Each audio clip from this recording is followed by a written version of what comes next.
Hello, everyone. This is a short video overview of one of the early assignments in week 2. Before you do that, I want to remind everybody to come up to the top of the week and click into the week 2 folder so that you can kind of see what the flow is. The main focus for week 2 is to create topic sentences, write the paper, and participate in a hypothesis assignment. I am going to release some other things later in the week to prepare you for what will happen next week so you can get set up to do that. But those are the main flows. Probably going to slow us down a little bit from what you see on the syllabus weekly timeline. So for right now, just disregard that because I'm going to slow us down and have us do a few things before we get ready to draft to make sure that we're on point with that. And one of the first things I'll have us do is develop some topic sentences. And that's because you can't really write a paper before you know what your points are going to be. And I'm afraid that if you don't, what will happen is you'll end up summarizing the play and then kind of sprinkling in your thoughts here and there. And that's not really the way we want to go about it. So before you do the topic sentence assignment, you're definitely going to want to come here and read the lesson for developing topic sentences. I give you some examples how to do that. And you can come back later and read about the conventions. And I have another little mini lesson that's kind of optional that you can come into later. But notice that I have some release conditions for it. Right now I'm not in student preview view, but this same thing should happen when you ever see this and you click on it, you're like, oh, it won't open. It means there's some kind of condition for that.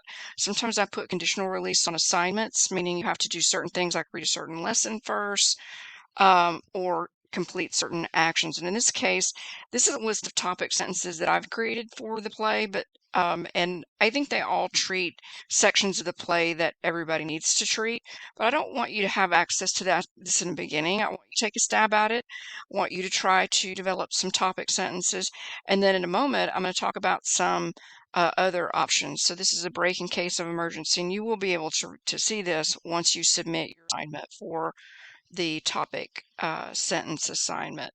And then you can read the drafting lesson a little bit later before we start drafting.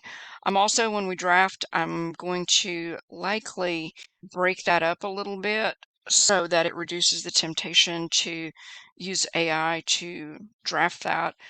Just a brief reminder, um, if you didn't catch this or remember it from the syllabus quiz, when we write papers in this class, we go through like 3 drafts. So we've got a rough draft, which is just the rough first go. It is still organized into paragraphs, and I do still expect that you've read the lessons and seen the examples of what sample body sections should look like and things like that. But it's graded largely on following directions, turning in a good faith effort that doesn't have AI involvement in the drafting aspect, and just trying and meeting or coming close to the page requirement. So it's not a high stakes thing. It's not anything you need to panic and turn to AI for to draft. And remember that we're going to use AI for lots of things in the class, but according to a certain workflow. Okay, so that's the basic overview of that. Um, Let me scroll down to our assignment layer. And I don't have this open yet at the time of making this video, but I'm going to click into this and show you the creating topic sentences assignment. So I always have pretty detailed instructions. They're usually not this long though, but always read kind of the summary of what we're doing and why, and the reason before it. And these are the directions. And basically, when you read the lessons, you'll see that when you develop your topic sentences, you need to not only think about the sentences that you'll come up with, and they just need to be plain, nothing fancy right now, because we just need the points. This is kind of like a lawyer preparing for a case. You need to know what you're going to argue before you walk into the courtroom. You can't just kind of go in and wing it. That's not a good plan. Before you can create topic sentences, though, you do need to know what your thesis is. Make up your mind, flip a coin, doesn't matter. There's not a correct answer that I'm fishing for. You can literally write a really good paper, whether you think Father Flynn is innocent or guilty. One thing that's important for both sides is that you have to know what makes him seem guilty to others, even if you're arguing that he's innocent. So I've got some reminders here that echo what you'll see in the lessons about that. So I think it's a good strategy to go through and identify the parts of the play where there are things that make him seem guilty. See if you can put that in a claim. And then if you're arguing that he's innocent, see if you can form a counterclaim to that. Because think about it, if you've got a client that other people think are guilty, you kind of have to show how they couldn't possibly have done it before anybody will really entertain other arguments showing that they are innocent. If you think Father Flynn is guilty, obviously you're still going to identify those places where you think that there are things that make him seem that way, and then you've got to kind of pin it down into a simple sentence. Don't list all your reasons, don't show all your cards in the topic sentences, but do have something that points to either his innocence or his guilt, something concrete and specific. And you want to lead with those later when we're writing our paper. I do have an AI option here for those that want to use it. And there's nothing wrong with that. And I don't care if you have some of your sentences that AI helped you do, but I've got some warnings and some caveats here. AI tends to not do the greatest job, even on the paid platforms and the better models, tends to not do the greatest job in terms of developing topic sentences, especially for this particular paper. It can help you come up with some good ones, but you have to know the play and think critically well enough to be able to value which ones are the good ones, which ones are weak, and which ones, if you were to follow as they are, they would lead you down the wrong path and not be good to use. So if you use AI, it should always come after you've taken a stab at something. Ideally, you never want to lead with AI, because if you lead with AI and it gives you a bunch of things, you're going to think, oh, those sound good. I'm just going to use those, or a variation on those, or I'm going to put in my own words, that kind of thing. I don't recommend that. And I've got some examples down below to illustrate why. Please read the AI option for the workflow and the suggestions that I have, and then it's time for you to kind of think through and develop some topic sentences. These are one sentence each. How many do you need? I don't know. How many do you think you need to be able to establish a case? At least in the beginning and before you draft, I don't know, try to come up with at least 5 or 6. You probably won't need more than 7 or 8. One of my approaches is I went through and looked at each part of the paper for both, since I'm teaching the unit for both sides, and kind of asked myself, okay, well, what in this section made him seem guilty, and how could I put that in a sentence?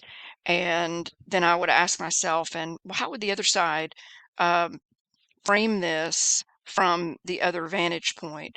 And when you can kind of see how both sides can present something, it makes it a lot easier for you to build out your point um, later. So what you turn into me will be a Word attachment with an MLA file. Remember that in the earlier part of week 1, I do have some files and little interactive apps that are super short. You just click on and look at it, and they will show you what an MLA file looks like. And you're just going to have your thesis at the top of the assignment, and you're going to list your topic sentences underneath that. Remember, I'm not grading you on whether they're accurate or good per se. I'm grading you on the effort here. And ultimately, I'll give you some feedback on those before you get too heavy into the drafting. So be sure you give me an opportunity to do that. That doesn't mean you can't start drafting sooner than that, but I'm going to try to help you from spinning your wheels and tell you if I have concerns about anything. Um, if you do decide to use AI after you've created some, I'm gonna ask that you share your share link with me in the chat thread. And when you do that, I'm not in student view, but when you do that, and you click in and there's a bottom assignment, there's a little text box underneath here, and it has a link tool, and it looks like a little link. You click on that, paste the share link into that, and give it a name. And this is what it looks like when you do that. So here's a sample Gemini thread that I created, and it's a share link. And usually for a lot of the platforms, the share link is in the top right-hand corner. Sometimes it's in a different place. But this is an example from Gemini of what you really want to do if you're asking for help. Now, this isn't a full thread, but I had enough turns to show you what it looks like. I uploaded a copy of the played out. I did put it into a Word file for this particular one so that it can actually search the text and not an OCR of the PDF. Both can work, but sometimes for something like this, this works a little better. So this is a good example of a good way to interact with AI, to have it act as a tutor, provide it context, and give it rules to follow. So in this case, I told Gemini to act as a tutor and help me figure out topic sentences. I tell it that this is for a rhetoric class, and I give it limitations. I say, don't do them for me, elicit them from me. So this forces me to think. This is probably the best workflow for this, but I'm going to show you others. And right off the bat, it oversteps. So out of all of the platforms, Gemini is the most likely to overstep. I love Gemini. I use it a lot. I have the paid version of that, and I have the paid version of the other main platforms too. And it's really good. I love using it. But notice it overstepped. It did way too much. And I said, okay, wait. I told you not to over-explain or overstep, and that's the first thing that you did. I said, a tutor doesn't do that. You're spoon feeding me. Don't read the play and give me a list of answers and then prompt me to summarize. I said, try again. So sometimes you have to push back and tell it like, look, I'm the boss here, and this is what I want you to do. And it says, oh, you're right. I'm sorry. I did too much. And so then it says it does a better job this time. So I just redirected it. It says you mentioned that his behavior in the first office meeting makes him look guilty. If you strip away all the stuff I just said, what's one specific thing he does that makes me think that way? Or, for this example, obviously, I've got some threads from the other side. And I said a couple of things. So now I'm thinking out loud here. A couple of things. For one, he avoids answering direct questions related to the meeting with Donald. He's evasive. I can point to places in the text where he does that. For another, he becomes passive aggressive towards Sister Aloysius, and it's not until she brings up the alcohol that he offers an explanation. And I'm just kind of thinking through it. And I said, it would have sounded a lot more convincing if he just said this from the get-go instead of her having to drag it out of him, because now in her mind, it seems like a convenient story on the fly that sort of makes sense. But, you know, had he said this from the beginning, he probably wouldn't have seemed as guilty, and she might have been as satisfied with the explanation as Sister James. And then it says, okay, well, how can you put that into a sentence? And it does give me kind of a formula based on what I mentioned: evasion, passive aggressive, she forced his hand, and so on. So it kind of maybe did, but it's kind of just echoing what I did instead of offering me that without letting me try first. So now I'm trying my hand at, um, what I think I could say. And keep in mind the topic sentences may not be exactly the way they're worded in a final draft. We just need the points. We just need the points. And so then I gave it my go, it evaluated it, and then it's trying to get me to talk about it further, but then I still have to drive the conversation and say, okay, I'm going to think about that later. But right now, my goal is just to come up with topic sentences. So let's not go down any rabbit holes where it's helping me trying to figure out how to defend or support that. So I did about 3 of these here. So this is a good example of how you could use AI to help you think of it on your own. And you could do this from the beginning. If you're doing this kind of thing from the beginning and not letting it give them to you, then I think that's a good workflow. You could also do this after you've come up with some topic sentences and say, well, here are the ones I have, and I'm kind of stuck, or I feel like, he seems innocent in this section, if you're arguing the other side, for instance, but I'm having trouble coming up with one that puts a finger on why this section makes him seem guilty also, and you can get it to help you elicit that. So I think that's the best workflow. But I also have some sample threads here of workflows that maybe students kind of maybe tend to start with in some cases.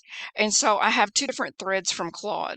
Now, just so you know, Claude is probably, out of all of these, this is the best thread, the Gemini thread, but I prompted it to act like a tutor, and I acted like the boss and pushed back, redirected, and kind of kept it in its lane. And I got a really good, start to a thread there. Claude, especially 4.6 Sonnet, which you have access to, is really good. And Claude is probably the best AI chatbot for things that are related to writing and things like that. It's really conversational, and it's easier to get it to stay um, in tutor mode, but we kind of went in circles here. I did not put it in tutor mode. I just said, hey, give me a list of sentences. And in this one, I did upload the play as a PDF, and but we kind of went in circles, and there were some not so great examples, and then I had it redo it, and so it's a little bit longer thread, but I would really have to comb through to find the few that are good, and you'll see a couple of places where I'm like, oh, these are kind of weak. And I don't tell it why specifically, because I don't want to reveal too much in these threads and do any of your thinking for you, but there's enough here to kind of see what I'm talking about.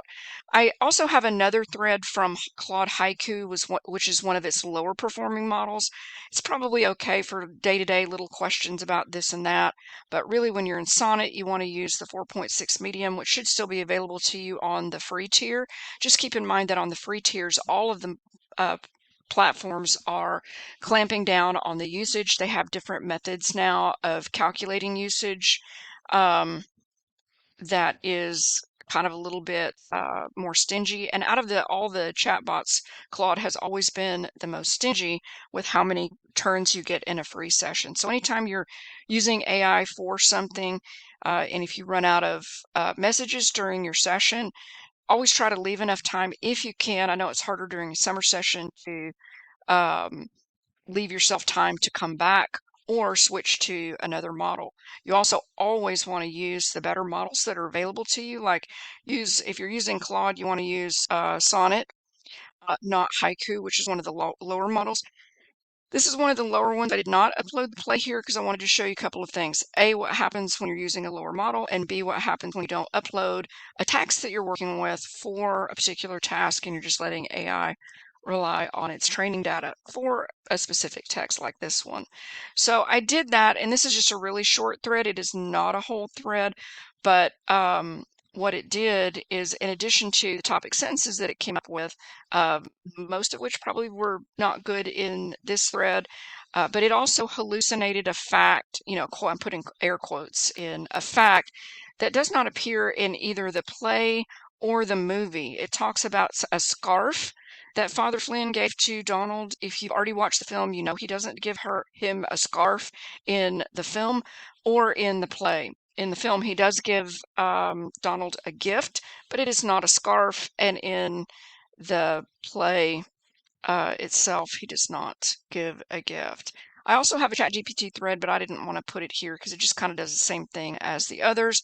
So these three I did not mold as a tutor, and you don't really want to have AI feed you what to write, because if you have an AI first approach, or if you're just like using it like an oracle to give you the answer, that's only ever effective if you really evaluate the outputs and go, yeah, that one's not good, that one's not good, this one's okay, and so on. And then for any of the ones that are good, that are stronger, just know that you would have to probably recast those to some degree so that it's in your voice and not something that's worded that just screams AI. And so be careful on that. So you're just going to turn in a file with your topic sentences. These are not paragraphs, so please don't write parts of the paper and put it in there. I'm talking literally 5 or 6 sentences, seven or eight if you're feeling crazy, but just enough to get started with.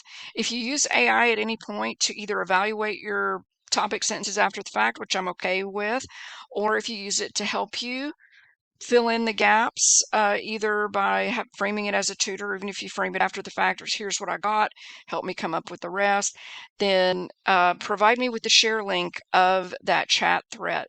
And by the share link, this is what I mean. It means that when you give a copy of it to somebody, it will provide you with that. So I'm in my Gemini threads. So I'm going to come up here to the dot, dot, dot, and notice it's got share conversation. So you'd actually have to click on this to share it.